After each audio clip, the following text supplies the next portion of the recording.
little bit intimidated to come tonight, because how do you talk about Abraham Lincoln to a room full of Abraham Lincoln scholars and experts? This is not, this is challenging to say the least. And the way to do it is to make it very personal and talk about what he means to me and what he's meant in my life and why he's been an inspiration for me. But before I do that, I want to say three big thank yous and shout outs. First of all, we're blessed in Illinois because we have so many outstanding public servants and community leaders. We've got one of the best anywhere in Illinois here in Springfield, the head of the ALA. Let's have a round of applause for Catherine Harris.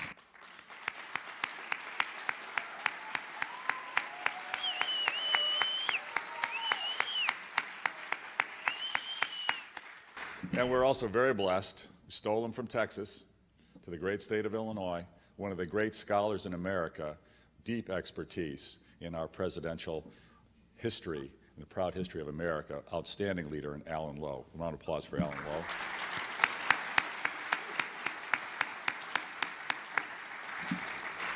And we are so blessed in Illinois. We have so many wonderful students who are dedicated to working hard and giving back in their community and making a difference. We have many of them right here tonight. That video, I was tearing up. That video was awesome.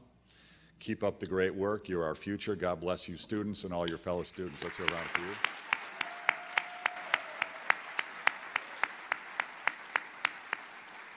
And I want to say thank you to everyone in this room. Thank you for your patriotism. Thank you for supporting the importance, the legacy, the study, the learning about America's greatest citizen, America's greatest president, celebrating his birthday, but fundamentally celebrating his life and his legacy.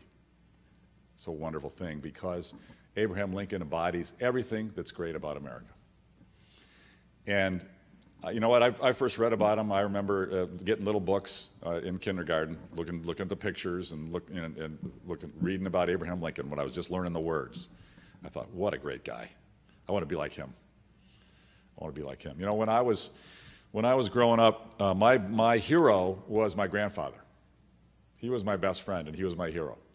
He did teach me to hunt and fish and love the outdoors. He was a dairy farmer. He was a dairy farmer. He was an immigrant, didn't speak much English, lived in a double-wide trailer, had no money, but he loved America. And he believed in three things. He believed in hard work. He said, Bruce, whatever you do in your life, give it 100% your best effort, whatever you do. Second thing he said, get a good education. Do good in school and keep going. Go as far as you can in school. It's the most important thing to get yourself ahead in life. And then he said, give back in your community. Wherever you live in, people need help. We have a moral duty to help each other. Give back in your community and help out. Help other people all the time.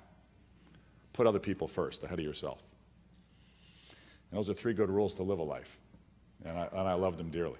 And I've tried to live up to his. I've never fully can live up to his role model, but he was my inspiration. And I have to say, when I've read about Lincoln, I don't have the deep expertise, I don't have the scholarship about him, but you know what? He is what America, what about good life is all about. My grandfather, he always said to me, Bruce, you know, success isn't defined by money. It's not defined by fame or power. Success is defined by love of family and friends, and by how much we've helped make the world a better place. That's it. It's not complicated.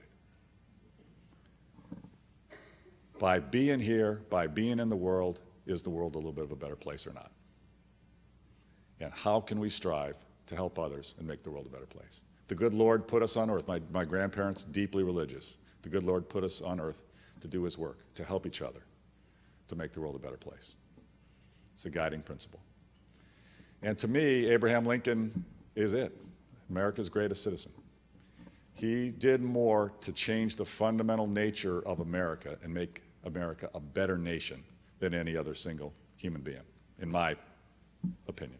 How do I put it in terms? I'm not a scholar. I'm just a native son of Illinois, likes to work hard and try to do good. But I was thinking, how do you put it in, get it down to its essence? To me, I like to put things down to a word. A word. And what does that word mean and how does it relate? And so I was thinking when Diane and I were talking. And I have to say, Diane and I went to the First Presbyterian Church service this morning. We did that 2 years ago as well. And both of us were struck by the words. Lincoln wrote a poem that got put to music, and the music was sung. It was sung as a hymn this morning. I don't know whether any of you were in the church this morning, but we read the words, and we all both looked at each other. Wow, it was a poem written by Abraham Lincoln, and very powerful. But I got a chill. I mean, I got sort of chill on my back of my neck and my spine when I was reading it. It was very strikingly sad, you know? And it made me think about how hard it is, how lonely it is to take on the challenges and face the obstacles that he faced in his life, losing 3 of his 4 sons, trying to lead a bitterly divided nation with the struggles and the hurdles and the obstacles. How lonely is that? And how, at times, just strikingly sad. I mean, it had a big impact on me when I read those words. But to talk tonight, I thought, how can I get the essence of what Lincoln means to me, and I think maybe to other Americans. And to me, there's just a few words immediately come to mind. The 2 words that strongest come to mind for me with Abraham Lincoln are freedom and equality. And to me, those are probably the 2 most important words in the American essence of who we are. It's about we as human beings, our rights to be free. That is the essence of being human. And God gives us that right to be free. And we need to take away the shackles and the restrictions and what holds people back and holds people down, and have people be free. America's built on that freedom. And the other is equality. Equal treatment under the law, equal in the eyes of God, equal opportunity. This is what America's about. And what's so clear, when you saw what Lincoln had to go through today, that process of driving for equality is never done. It's a step. It's a 1,000-mile journey, and we're just in the middle of the journey taking steps. Even in Lincoln's time, we talk about all men are created equal. He was talking about men. When our founding fathers talked about equal, it was equal opportunity, equal rights for European men, not African men. And even today, we are challenged to make sure we have equality, equal treatment under the law, equal treatment in the eyes of God for every person in the United States of America. It's a never-ending process. We owe it to ourselves to keep that process underway and work together every day to achieve it. But there are 3 words that come to mind for me that, I don't know, when I was growing up, I didn't really think much about. When I talk to my buddies about Abraham Lincoln, they don't come up much, but they mean a great deal to me. And as I've learned about Lincoln through my lifetime, they are very important to me. One is education. Lincoln probably did, I could argue he did more for the quality of education in America than any other president because of his advocacy for our state university system, our land-grant colleges. Extraordinary opportunity for education quality for all Americans through the land-grant education system, our university system. And he proved how important education is, his passion. He didn't have the access to the full formal education that most people were fortunate enough today, but he was a passionate, voracious reader, and he was a believer in his education and took it to the level of become an outstanding lawyer.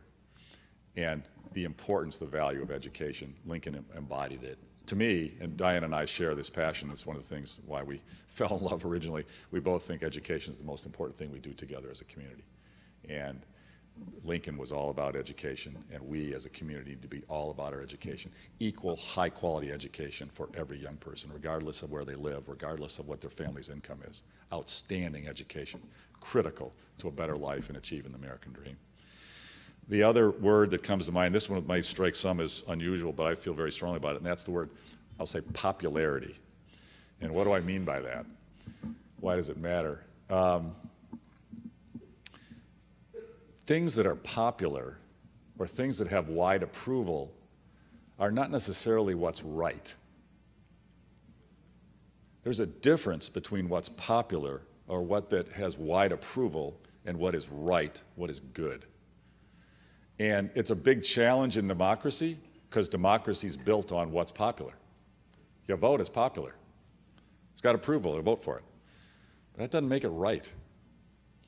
And we owe it to ourselves to make a distinction between what's popular and what's right, what's got approval and what's good, and to constantly challenge ourselves to strive for what's right. And that's what's amazing about Lincoln. He saw what was right his entire life and just worked it, and worked it, and worked it. And he was driven back to overcome what he did finally after so many years and abolish one of the most immoral institutions ever created by mankind. I mean, it's a stunning leadership and just incredible. And that brings to me the ultimate word that is the key to making a difference and having success, and that's the word persistence. Wow. I think I'm persistent. I am extremely persistent. But, think about Abraham Lincoln and what he had to do, what he had to overcome, the circumstances he came from, and what he endured. And the I think he lost, what did he lose, 6 or 7 elections? He lost 6 elections before he became president of the United States. His children are dying. His nation is torn apart. The political parties were in ruins, and think of what he did, and he just never gave up. No such word as failure. Failure, it doesn't exist. It's just an opportunity to learn. There's no such thing as defeat. It's just, there's not defeat, there's just delay. And he embodied that, and to me, persistence is the key to every human endeavor. Anything important does not come easily or quickly. So through my life, my grandfather, my role model, my personal inspiration, because I knew him personally, loved him, but everything I've had the privilege to read, to learn about Abraham Lincoln, he just stands out as America's greatest. And that's why it's a privilege. I was excited to come. I don't have the knowledge about so much of what he's accomplished that many of the distinguished scholars in this room have. But as a citizen, as a native son of Illinois, who's lived here my whole life, love it dearly. This is home. I am so darn proud that Lincoln lived here and that he was here in our community of Springfield. And I got to tell you, I grew up in Lake County up near Wisconsin. My grandparents lived in Wisconsin, dairy farmers. I love Springfield. I really do. This is a great community and a community of pride and hard work and America's values. And it's a privilege for me Diane and I, to be citizens of the community of Springfield.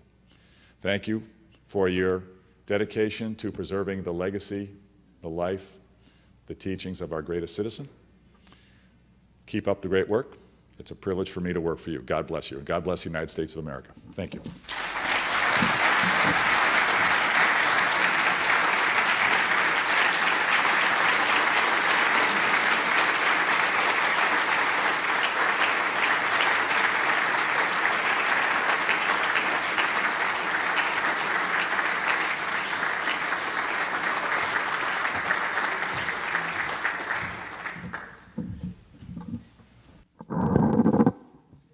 Thank you, Governor, for those very inspiring words. Can read his righteous sentence by the dim and flaring lamps.